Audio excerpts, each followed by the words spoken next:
Vamos a seguir con nuestros vídeos sobre el amor. Estamos como siempre con Irene y hoy queremos hablar del amor en Platón. Irene ha escrito un libro que es su tesis doctoral. Irene, como recordemos, que es filósofa y es formada en psicoanálisis, y en este libro analiza el concepto del eros en tres autores: Platón, del que nos vamos a ocupar hoy, Freud y Hahn, que trataremos en siguientes vídeos. Y el amor en Platón, o el eros, el concepto de eros en Platón, es analizado a través de dos diálogos, el banquete y el Fedro, de los que hablaremos a continuación. Además, Irene está trabajando ahora en la tesis doctoral, ampliando el libro este. Estos vídeos surgen como a partir de una frase o de una idea de Musil, que decía que el mundo no mejorará hasta que no haya amantes felices, y nuestra idea es ir hablando, como el eros, el amor es un concepto tan difícil de asir, pues ir hablando del amor en diferentes autores, y con la idea de que igual los que vean este vídeo puedan extraer algo interesante. Se conviertan en amantes felices. En amantes felices. Decía Musil que el mundo no mejorará hasta que no haya amantes felices, pero hay algo que parece que impide que esto se suceda, es decir, que haya amantes felices. Y me preguntaba, o nos preguntamos, si puede ser que el amor, digamos, pasional, o el eros, sea uno de esos instintos que el individuo debe reprimir en aras del bien común. Esto podría ser así porque el amor es un sentimiento pasional, exclusivo, y que hace perder el control. Y además, como decía también Musil, el amor es una rebelión de los amantes contra la sociedad. De tu texto voy a leer una cita de Rodríguez Adrados que sintetiza un poco esto. Decía él que el eros es la fuerza tumultuosa que arrastra a los hombres y a las mujeres, que se aparece bruscamente y los saca de la previsibilidad de lo cotidiano, los pone en un primer plano vital, sean cuales sean luego las consecuencias: tragedia, comedia o nueva integración en el orden. Esta fuerza del eros podría ser lo que lleva a Platón o a Irene a decir que el eros pone en peligro el orden social y que hay una necesidad de domesticarlo. ¿Cómo se produce cómo se hace esta domesticación? ¿Qué piensas tú? Claro, la necesidad de domesticarlo surge desde un cierto poder, ¿no? Claro, cuando pienso en ese esfuerzo por domesticarlo, en esa tendencia, lo primero que me viene a la cabeza es la anulación de la singularidad, ¿no? El aplanamiento. Y digamos que, claro, el eros es un vínculo fuerte, ¿no? Con el otro. Y esa cita, esa frase surge en el contexto donde está hablando Pausanias en el banquete, y dice que a los gobernantes no les interesa que haya vínculos fuertes y duraderos entre los ciudadanos, porque no se pueden dominar también. Okay. O sea que el vínculo entre la gente es un obstáculo a la hora de ejercer poder o de ejercer control sobre ellos. Esa sería la idea. El eros, esa fuerza del eros, en ese sentido no se deja dominar. No. ¿Y cuáles creo que hablas en el texto también, que del matrimonio como uno de los intentos, digamos, de domesticarlo? Sí, hay una referencia como muy breve al matrimonio. Claro,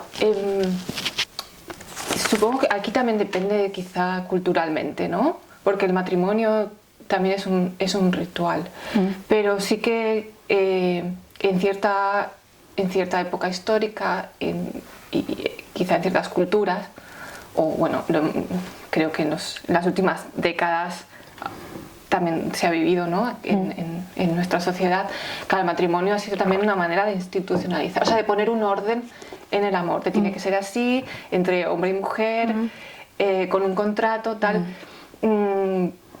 Claro, es una manera de domesticarlo, de volverlo homogéneo, de alguna manera.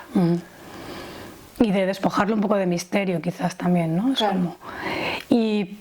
pero bueno, supongo no, como siempre hay múltiples formas de domar un sentimiento, ¿no? De domesticarlo, y quizás el matrimonio fue una forma en otra época, pero la necesidad de domarlo, de domesticarlo, probablemente no desaparece. Actualmente, y es una pregunta que te hago para ver qué piensas tú, hay esta idea de que el poliamor o el amor libre fuese una forma quizás de vivir el amor o el eros más libremente. ¿Cómo lo ves tú esto? Yo creo que tiene eso más que ver con el mercado que con el eros. Claro, yo creo que esa idea surge un poco en respuesta a la monogamia, ¿no? Que va ligada a la idea de matrimonio. En la teoría, luego en la práctica yo creo que nunca ha sido así tampoco. Pero la idea de poliamor sería como, no, en lugar de monogamia, que vemos que muchas veces no funciona, pues vamos a tener relaciones que en vez de con uno, con más varios. gente. Y en realidad yo creo que, por un lado, es una etiqueta más, y yo creo que no resuelve. Si el problema era la monogamia, el poliamor tampoco lo resuelve, porque es como tener, al fin y al cabo no pasas de un paradigma al otro por poner una nueva etiqueta, no pasa automáticamente.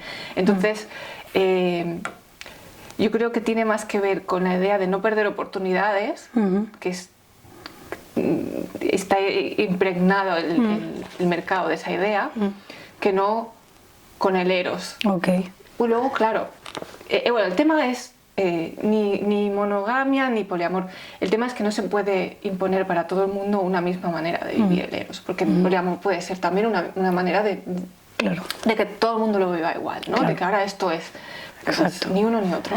Y hay una cierta tendencia a enaltecer esto como que fuera algo mejor actualmente, el poliamor. Hay una idea que mucha gente comparte, como que hubiese que acercarse allí y deconstruirse o deshacerse, digamos, de un concepto de amor romántico para llegar al tema del poliamor. Y luego otro aspecto interesante que dentro de esta idea de poliamor también, claro, lógicamente al triangular o al abrir un poco el espectro entre los amantes aparecen ciertos sentimientos o pueden aparecer como los celos, ¿no?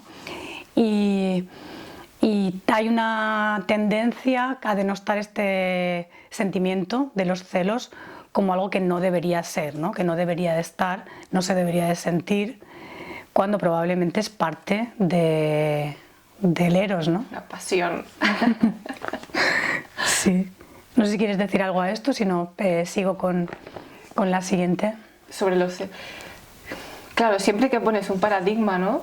Queda fuera algo. Entonces, digamos, en la idealización del poliamor quedan fuera, o se pueden negar los celos, luego sale por la puerta de atrás. Claro. Y ahí la cuestión es que cada uno encuentre la manera, la mejor manera posible de convertirse en amante feliz. Exacto. Y también me parece muy interesante la distinción que haces en el libro sobre Erastes y Erómenos. Erastes es el que ama, ¿no? Y el Erómenos el amado. Sí. Y esta idea de un amor jerárquico en el que hay un amante y un amado, y que uno enseña y el otro aprende de alguna manera. Y hoy parece que es un concepto superado o incluso negativo, ¿no? Esta jerarquía en las relaciones. Y la pregunta que yo te hago es, ¿no nos perdemos algo en este rechazo categórico, digamos, de la jerarquía? Claro, esa era la idea en la época griega, o sea, en la época griega, en la Grecia antigua, en la época de Platón. esa era la idea del Eros, ¿no? Bueno, no era la única, pero sí que era bastante predominante. El Erastés era el que era tocado por el Eros. Recordemos también que el Eros era el dios que te hacía enamorarte, ¿no? que te golpeaba. Bueno, los poemas sale con asociado a todo tipo de ataques, de flechas, fuego, todo. Violencia, ¿no? De alguna manera sí es como un ataque, es algo incontrolable, es algo que viene de fuera y a lo que no te puedes resistir. Entonces el Erastés, esa palabra que es el amante en griego, básicamente, era el que amaba, era el que era tocado por el dios. Y era normalmente un adulto. El erómeno es un adolescente. Cosa que salía por ahí en el texto también, era cierta pederastia. que ahora está súper, claro, lo rechazamos totalmente, ¿no? Pero por entonces era la relación erótica que estaba bien vista. El amante adulto enseñaba al joven a sentirse, le enseñaba a amar de alguna manera. Un poco la idea era también que el erómeno se convirtiese en Erastés, o sea, que el amado pasase a ser amante. Claro, yo creo que ahora, con la idea de igualdad, que se puede perder, ¿no? Esa idea de que se aprende. Claro, los dos podemos ser a la vez Erastés y erómenos de alguna manera, ¿no? Y aprender del otro y ir acompañándose en ese aprendizaje. Claro, o sea, no hay por qué verlo de una forma como tan dicotómica, que fuese y fija, claro. pero tampoco es pero la relación no está exenta de momentos jerárquicos, por lo menos, ¿no? Donde uno puede ser el Erastés y en un momento dado convertirse en el erómenos. Actualmente, quise decir. Sí, digo. Pero y además, claro, porque la sociedad ha cambiado y lo que decías tú, ¿no? Que ahora esto se asocia con pederastia pero de todas formas hay un aspecto interesante que escribes también en tu libro y que abre un poco el concepto de amor, ya no solo hacia los amantes, sino con el amor con el saber, o el eros vinculado con el saber. Y hay una frase que he copiado que decías que el deseo erótico pone al enamorado en vinculación con el saber, ¿no? Como que el Erastés tuviese en parte y en este caso Sócrates, ¿no? La figura de Sócrates tuviese la función o la intención de que el de Erómenos llegase a vincularse con el saber o a sentir esta pasión por la filosofía o por el saber, y luego, en el caso de Sócrates, por lo menos el Erastés puede desaparecer, ¿no? Y ya, como hemos hablado aquí claro, no tiene nada, creo que no es lo mismo, pero hemos hablado aquí de Kierkegaard y el miedo al amor. No es lo que parece que hace irse a Sócrates de la relación, ¿no? Es como Sócrates sí parece tener una función de vincular al amado con el saber. Y aquí una de las preguntas que me surgen es, ¿hay una jerarquía de que es más importante el filosofar, digamos, que los amantes felices?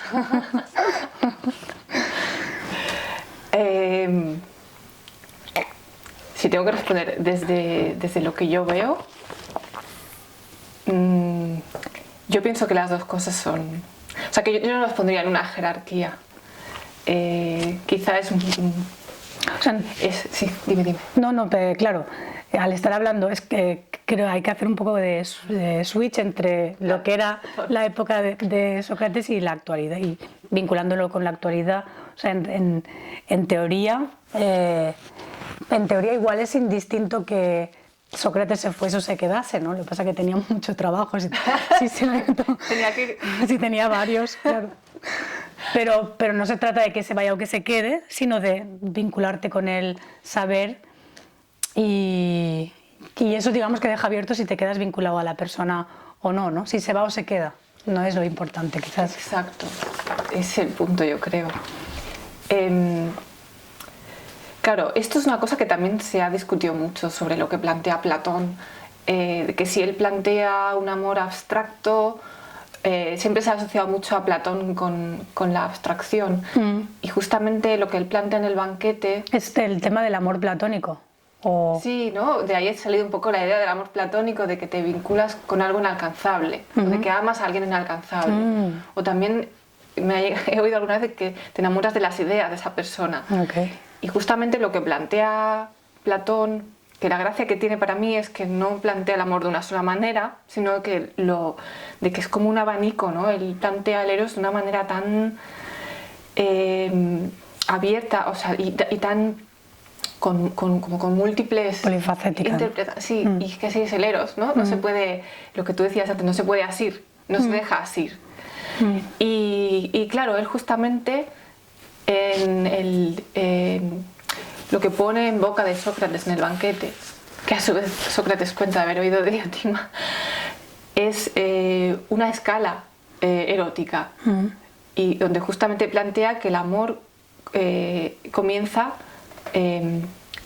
por la contemplación de los cuerpos bellos. O sea, empezamos amando los cuerpos bellos y a partir de ahí va amando, dice, bueno, las normas de conducta, es como un amor que asciende hacia la belleza.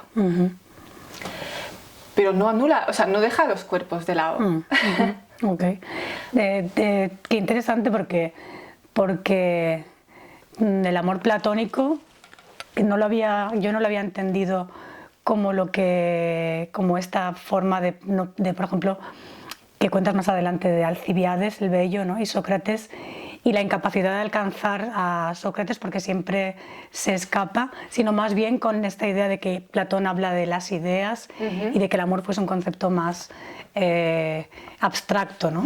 Pero claro, con esto que cuentas de la forma de ser Erastes de Sócrates o de vincularse con los amados y luego desaparecer, también está en relación, ¿no?, con el amor platónico, ¿no? Es como no acabar no se deja alcanzar. Claro, es que eso es también un poco la forma del deseo. Cuando deseamos algo, cuando lo alcanzamos, entre comillas, es como que tampoco nunca es como lo habíamos deseado de alguna manera. Y eso hace que el deseo siga en marcha, ¿no? Y es la gracia también, en lugar de verlo como una carencia, es el juego, ¿no? Y ahí Anne Carson, en su libro Eros, dulce y amargo, ella se pregunta, ¿no?, ¿qué es lo que desea? O sea, ¿qué es lo que deseamos, no? Pues seguir deseando. El deseo. Sí. Deseamos desear. Y de algún modo lo que hacía Sócrates era ese juego, ¿no? Él se planteaba, se presentaba como, o se ponía en escena como si fuese un amante, entonces despertaba el deseo en los otros, resultaba siendo amado, y cuando el otro empezaba a amar, Sócrates se retiraba, ya está, ha empezado a amar, no tengo que quedarme ahí todo el tiempo. Claro, eso no tiene por qué ser... Claro, tendría que supongo que tendría que... se retiraría en el momento que entendiese que el amado se ha desvinculado de Sócrates como objeto de amor, ¿no? Como que no solamente está Sócrates, no se trata de amar a Sócrates, sino de amar, ¿no? De amar. En el fondo. Y también es muy interesante para mí, al leerlo en tus textos, esta forma que utiliza Platón para hablar del eros, de los diálogos, ¿no? Es como, ¿cuál es la idea de utilizar tantos personajes para hablar del eros? Para mí es como un juego. Bueno, y creo que la manera de escribir de Platón, claro, pensemos que, o sea, la idea del eros ya existía en la mitología y en la poesía, y digamos que lo que hoy conocemos como filosofía nace, y en su nacimiento tampoco era como ahora, pero nace con Platón. De hecho, el término también se empieza a usar, y de hecho creo que lo empieza a usar Platón.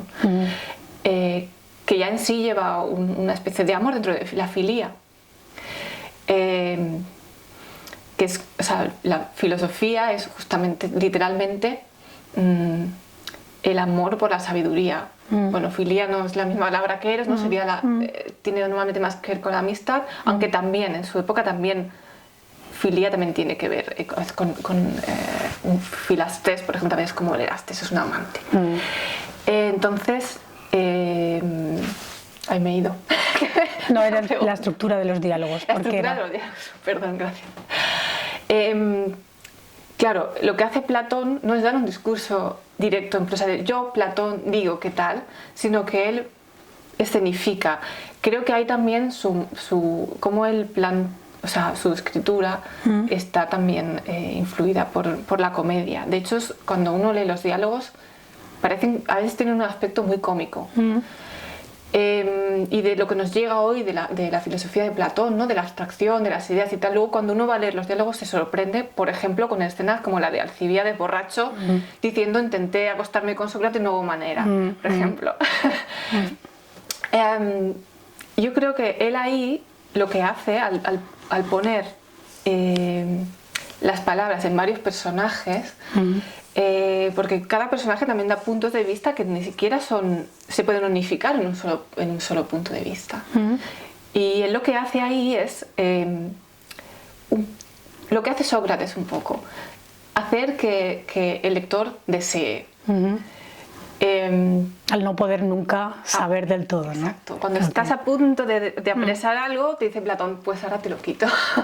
Me recuerda a la frase o sea, la relación entre Alcibíades y Sócrates, y una parte donde describes esa frustración de alguna manera, ¿no? de Alcibíades de no poder atrapar a Sócrates, a la frase de Oliveiro en El lado oscuro del corazón, de cómo amar sin poseer, ¿no? Que se plantea. Es lo que le pretende enseñar de alguna manera, ¿no? Cómo amar sin poseer, ¿no? Que no se trata de poseer y que ni siquiera de que le transmita lo que sabe, ¿no? Tampoco. Exacto. Porque lo que Alcibíades está planteando, que Alcibíades es un político, es un joven bello, adinerado, y él piensa que con su belleza y sus bienes va a poder conquistar a Sócrates. Y que así a cambio Sócrates le va a dar su sabiduría. Y Sócrates lo burla, ¿no? Y Sócrates le dice, tú me estás intentando intercambiar oro por bronce y que te piensas que tú me vas a dar tu belleza y yo te voy a dar tu sabiduría, pero estás completamente equivocado, porque además lo que tú buscas en mí no está. Y claro, así ya se queda perplejo y frustrado, ¿no? Claro, es una forma de intercambio más comercial lo que busca, ¿no? De alguna manera. Y si también viéndolo desde la actualidad, cuando es la única forma de intercambio que conoces y de repente ves que no es así, ¿no? Pues te tienes que quedar perplejo, ¿no? Porque claro, si no es un trueque, ¿qué es, no? Igual, ¿qué es? Yo, por ejemplo, pienso en mucha gente lo dice así tal cual, el amor es un toma y daca. Y claro que tomas y das, pero para mí el asunto no es el intercambio como plantea Alcibíades, ¿no? En ese caso, sino tomar y dar, pero no con una contabilidad. Poder tomar y poder dar, claro que sí, pero no con una contabilidad de no, es que claro, si yo doy esto me tienen que dar no sé qué. Claro. Porque entonces está de nuevo el sistema económico ahí metido en la relación. Claro, y también hay una parte que me parece muy interesante, que es que claro, lo que dice Sócrates es que lo que Alcibíades busca no está en Sócrates, ¿no? Sino que en realidad está en Alcibíades mismo al final, ¿no? Es como esto de conocerse a sí mismo, ¿no? Claro. Y ahí dices en un momento también que cuando él se da cuenta, Alcibíades, cuando se da cuenta de eso y ve que lo que hay dentro de él no es lo que esperaba encontrar, que se avergüenza y que se avergüenza ante Sócrates. O sea, y esa vergüenza me parece también muy interesante, porque creo que se subestima ya no solo la vergüenza, sino el miedo a la vergüenza, que es lo que hace que no vayamos hacia allí, ¿no? A conocernos a nosotros mismos y al final que entendamos las relaciones como un intercambio comercial y que no lleguemos a entender el eros, ¿no? No lleguemos a... O sea, el tema de la vergüenza, que también sale mucho en Freud, que de hecho decía que sin vergüenza no hay cambio, ¿no? Que hay que llegar a un Scham, a un sentimiento de vergüenza para que haya cambio. Claro, y el problema de Alcibíades y de muchos amantes, porque estamos poniendo actividades de Sócrates, pero bueno, son ejemplos de lo que... Claro, idealmente la gente se va a identificar, ¿no? Claro, es que Alcibíades es, desde mi punto de vista, está como metido en una especie de bucle narcisista, ¿no? Él no puede traspasar la propia barrera que él se ha puesto. Porque a lo que le está incitando Sócrates es a que se interrogue y se conozca a sí mismo, como bien dices. Y lo que hace Alcibíades es, no, yo tengo estas propiedades y yo te las quiero intercambiar. Y si no surge el intercambio, me avergüenzo. Ostras, yo no soy, se compara, yo no soy como él. Y esto es, yo creo que es una especie de trampa en la que Alcibíades se ha metido a sí mismo. Una vergüenza que no le hace conocerse a sí mismo, sino que le hace retroceder ante el eros, al que Sócrates le está invitando. Claro, pero a la vez sería la puerta, ¿no? Porque antes de pasar hacia otra idea, otra forma de vincularse, es un previo paso que te des cuenta de que la que tienes, la comercial, de alguna manera, no se trata de esa. Claro. Claro, si tomas yo creo que aquí el caso es tomar conciencia. Y no sé si la vergüenza... Pero la conciencia igual sería la parte racional y la vergüenza igual es la parte más emocional, ¿no? Bueno, tomar conciencia me refiero a conectar, ¿sabes? No tanto tomar conciencia de manera abstracta, sino conectar de, ostras, que estoy metido en un bucle. Porque la vergüenza para mí también puede ser, o sea, es como autojuzgarse, ¿no? Y a veces también puede ser una manera de bloquearse. Y claro, pues hablando de Sócrates, Alcibíades y tal, pienso que en ese caso no ayuda a que Alcibíades dé ese salto hacia la vergüenza, cuestionarse. Pues no se cuestiona, al menos en ese caso no se cuestiona. Pues como que le ha salido mal el asunto, pero no da el paso más allá. Y él lo dice, ¿no? Porque sintiéndose como que se ve llevado por la honra por la admiración del pueblo. A pesar de que, claro, porque eso también lo decías tú en el libro, en el texto, en un momento que Alcibíades está intentando ayudar a los demás, ¿no? Sin haberse ayudado a sí mismo, ¿no? Y que bueno, eso es súper común. Más bien eso es la tendencia de la mayoría de la gente, querer ayudar sin saber qué necesito yo, ¿no? Es como, y además como verlo como casi un gesto altruista, ¿no? Y ahí lo desmontas o lo desmonta Sócrates diciendo que de alguna manera es una empresa imposible porque lo que quieres no es ayudar sino recibir la admiración del pueblo, ¿no? No es como y supongo que tiene que ver con el vínculo con el eros, como no puedes obtener, digamos, la satisfacción de algo más genuino, que sería el eros y la vinculación con el saber o con los amantes, lo obtienes del beneplácito de la masa, ¿no? Que es otra forma y es casi la forma más común de igual vincularnos de vincularnos con el mundo, ¿no?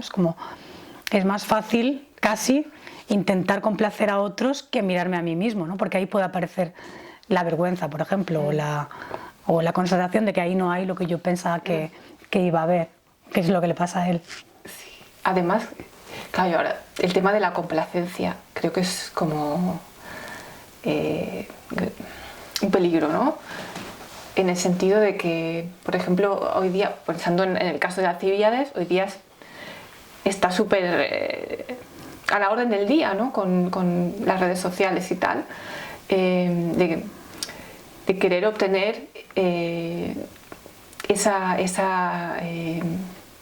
reconocimiento, ¿no? reconocimiento, ahora no me sale la palabra, esa aprobación de los demás, pero una aprobación como muy, bueno, los likes y todo esto, ¿no? Y eso no ayuda a que te cuestiones a ti mismo, ¿no? O sea, a que te interrogues. Y te aleja del eros, ¿no? De alguna manera. Sí, yo creo que sí. Porque es como una especie de sustituto también, ¿no? Sería. De sustituto droga. Sí, que ahí también vamos a llegar. A ver. También me parece muy interesante el tema de la ironía, de ver la vida como un juego y de esta idea de no tomarse nada demasiado en serio, de Sócrates. ¿Qué relación ves tú entre el juego y el eros y cuál es el papel de la ironía? Es como que... Buena pregunta. El juego y el eros es un poco lo que decía antes del deseo, ¿no? De no llegar nunca a apresar algo. Que tiene que ver con dejar esa idea de posesión que muchas veces asociamos a las relaciones amorosas. Y la ironía, claro, es la distancia, ¿no?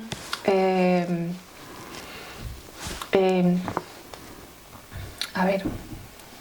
¿De qué distancia, no? Es como, ¿en qué sentido la distancia? Si hablo, por ejemplo, del caso de Sócrates, él ponía esa distancia en la que... Yo creo que esa distancia también tiene que ver con el no dejarse apresar. Y saber un poco, saber que estás jugando.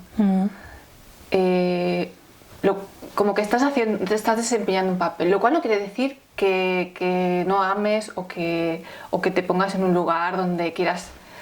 No se trata de engañar al otro tampoco ni nada de eso, ¿no?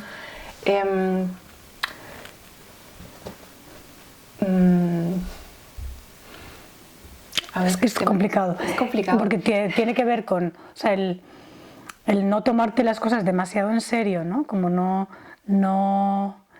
igual también depende de qué cosas, ¿no? Es como donde, porque ahí Sócrates está siendo también muy irónico en la forma de torear de alguna manera Alcibiades, ¿no? Es como y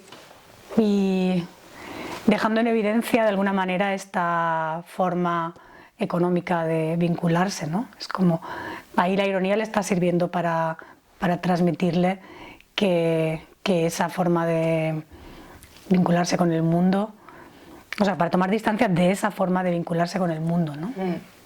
Para poder crear quizá otra manera de vincularse. Claro, pienso en Sócrates y la ironía y es como que él tampoco en cierto modo no se tomó en serio a la manera en que se lo tomarían en serio, ni siquiera la condena. Él la aceptó con calma. O sea, para mí el no tomarse nada demasiado en serio, no sé si para Sócrates sería así, pero al menos yo lo interpreto así, tiene que ver con no tomarse nada demasiado a la tremenda, ni con no tomarse nada demasiado... O sea, no ver las cosas de una manera sustancial. Claro, y lo que decías al principio, con ser capaz de ver que hay diferentes puntos de vista o diferentes aspectos y que nunca te puedes quedar en uno, ¿no? Es como Exacto. La distancia que necesitas para no convertirte en un fanático de algo, ¿no? De alguna manera también. Para estar en movimiento, ¿no? Para que algo no se convierta en dogma. Eso es el no tomar demasiado en serio. Okay. Y luego pasaría a verte. En el Fedro hay una idea del amor como enfermedad también, ¿no? Me parece súper interesante. Y a ver si, corrígeme, pues ahí yo te digo también lo que he entendido, pero está este personaje de Lisias que ha escrito un discurso sobre el amor, en el que propone que el amor debería de ser un intercambio entre un no amante y un no amado, ¿no? Y hay un personaje que no recuerdo el nombre que está fascinado con este discurso y se lo intenta transmitir a Sócrates, ¿no? Sí, Fedro. Fedro, es Fedro sí. mismo. Y la pregunta igual, y entonces lo explicas tú mejor, ¿qué sentido tiene esto del amor como intercambio entre un no amante y un no amado? Claro, ahí yo creo que, bueno, Lisias realmente era un orador de la época, y que Platón haya puesto en boca de Lisias ese discurso, bueno, en mano de Lisias ese discurso, realmente no se sabe si era suyo, si era una invención de Platón. De algún modo Platón está intentando, creo, poner en cuestión a Lisias, ¿no? Y tiene que ver con otras cosas que se plantean luego en el Fedro.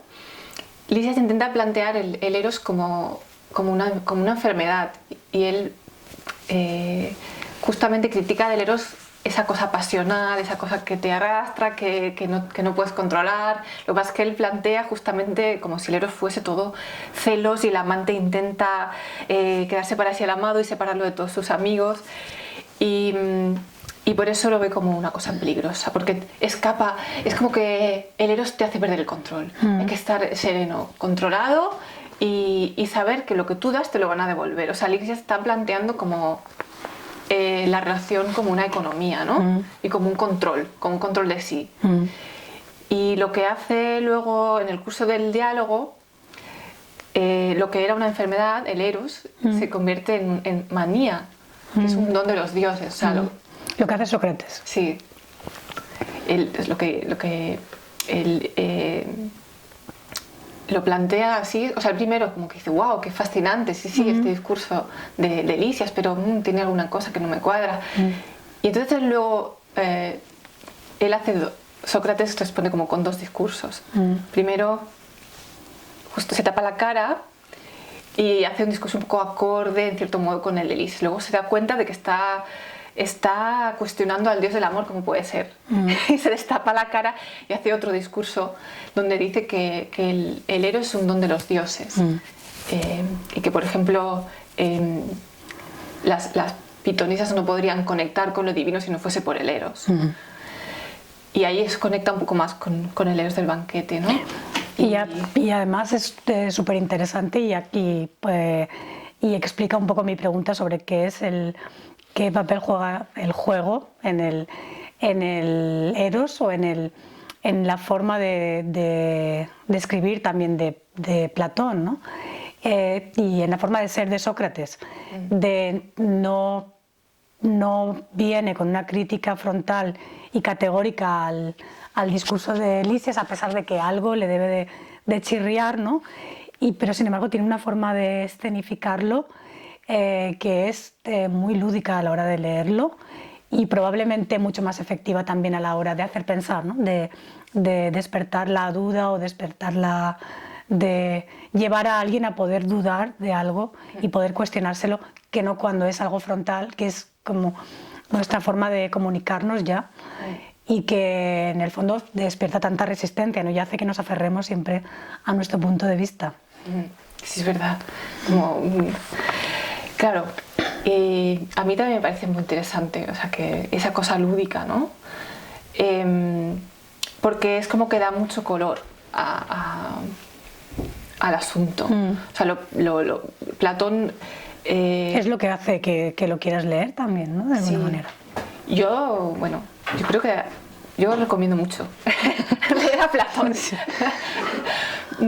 Porque realmente, o sea, despierta algo de la imaginación, ¿no? Todas esas alusiones, todos esos mitos que él trae dentro de sus diálogos también son esa manera de entrar en... Es como entrar en otra dimensión, de alguna manera. Y claro, el discurso directo es como más unidimensional.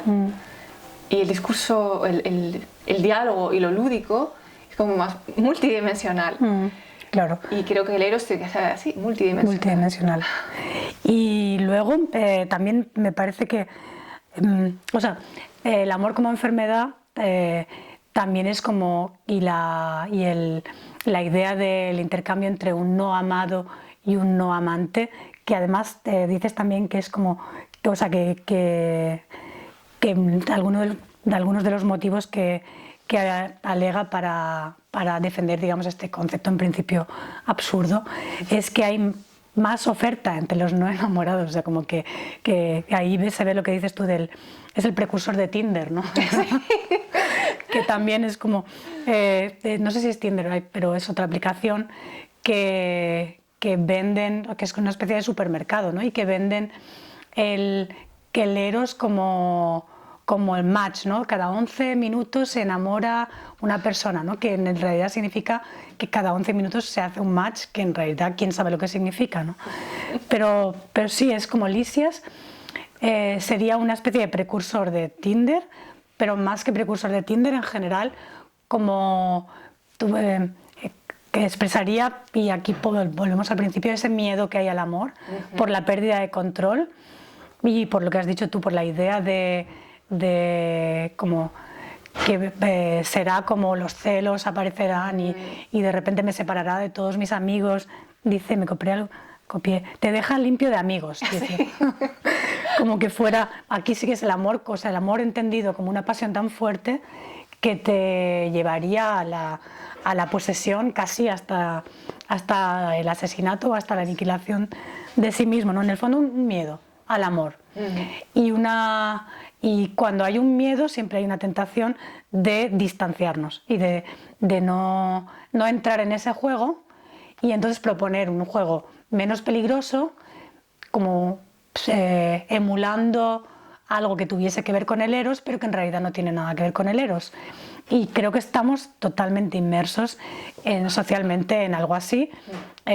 No hay ningún tipo de Eros en todas estas plataformas. O sea, obviamente, como en todas partes, siempre puede surgir el Eros, el amor entre dos personas, en cualquier lugar, porque es algo que no se puede prevenir. Pero esto es una forma tan alejada del Eros y tan manipulativa también, ¿no? Es como están vendiendo en realidad con una idea de Eros que es la de Lisias, sí, ¿no? Es como no sufras, además como se remarca mucho el tema de la independencia, de la oferta, de las posibilidades, y dejando lo que en realidad la gente quizás en el fondo busca, ¿no? También es como este pequeño riesgo. Sí. Bueno, voy a tener una relación, voy a tener a alguien ahí a mi lado, pero está todo asegurado. No voy a tener el lado amargo. Claro, y como decía Lisias, si no funciona, como no amantes o no amados hay tantos, pues voy al siguiente, ¿no? Claro. Me paso al siguiente. Descarto y paso al siguiente. De hecho, estaba pensando mientras hablabas en Mythic, ¿no? Esa página también de matches, que creo que tenían un eslogan, algo así que decía algo así como ama sin caer enamorado. ¿Ah, sí? Sí. Es Lisias, total. Es brutal, sí. es casi abierto, ¿no? Es como casi abiertamente. Descaradamente antierótico. Antierótico. Sí, se proclama. Durante un tiempo estaba esto de, que no me acuerdo cómo era, porque creo que era en inglés, pero que era Tinder y que con lo que digamos se vendían era con una idea de mantener la independencia, ¿no? Que por supuesto que no es una mala idea, pero que implica esta idea de Lisias de que si te vinculas eróticamente o de una manera pasional, solamente pudieses perder la independencia, ¿no? Claro, como claro, es que lo que saben estas aplicaciones, o sea, quien maneja estas aplicaciones, quien las crea y lo que cada uno experimenta cuando se enamora es que algo de mí se pierde. Y eso se vive como una cosa terrible. Y a lo mejor no es tan terrible, que es un poco lo que plantea Sócrates. Si eso te lleva a cuestionarte, no cuestionarte de una manera autoataque, sino a ver más de ti, ¿no? Claro. O a ver el lado oscuro del corazón, ¿no? Que es lo que le pasa a Oliveiro. que ve otra parte de sí que no había visto antes y aprende lo que es el amor. Con la herida también, ¿no? No es que quiera yo hacer una apología de la herida, pero bueno, que tampoco se puede eliminar eso. Se puede, pero entonces te quedas en la relación comercial, claro. Que es la que casi la única idea que parece que se va implantando en las cabezas, ¿no? Como que fuese una especie de relación comercial, no se diría nunca así, pero sí que evitando todo esto es un poco, está hablando Lisias, ¿no? Está hablando de todo lo que hay que evitar para que ante todo no duela, ¿no? No te acerques a ese eros que te puede hacer daño. Y como tú dices, es una especie de anestesia, porque si hay un miedo yo lo evito, ¿no? Si a lo mejor no me van a hacer daño de esa manera, pero me estoy perdiendo algo que en realidad es la chispa de la vida, porque aquí en tu libro se ve, y creo que esto había puesto unas preguntas relacionadas con ello, pero creo que lo vamos a dejar aquí porque ya nos iríamos a otro tema.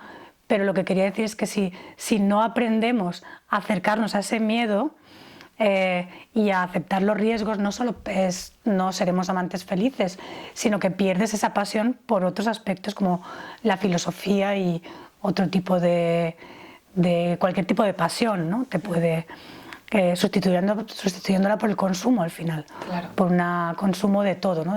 Tanto de personas como de emociones, de sensaciones, sí, un sacrificio al final de la pasión. La pasión sustituida por la anestesia. Claro, y volviendo a lo que decías al principio, en un principio las aplicaciones o los que nos venden, digamos, este concepto de amor, que la ventaja para ti es, como diría Lisias, es que no vas a sufrir, quizás no vas a tener esta herida, pero también pues al final hay una ventaja para que los que ejercen el poder, que vamos a ser mucho más fáciles de manipular, ¿no? Claro, no es solo ya a nivel de yo me salvo, sino que entro dentro de una dinámica en la que estoy expuesta a las normas del mercado. Bueno, sí, y entramos igual, desgraciadamente, en eso, pero es como dejar que las normas del mercado entren ahí también. Exacto. Dejarlas entrar en tu relación amorosa. Bueno, pues yo creo que hasta aquí ha sido muy interesante, y la próxima vez igual vamos con Freud, por ejemplo. Vamos a ver, ¿no? Sí.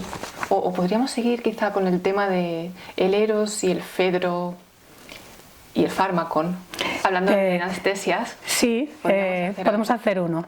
Vale. Hasta aquí.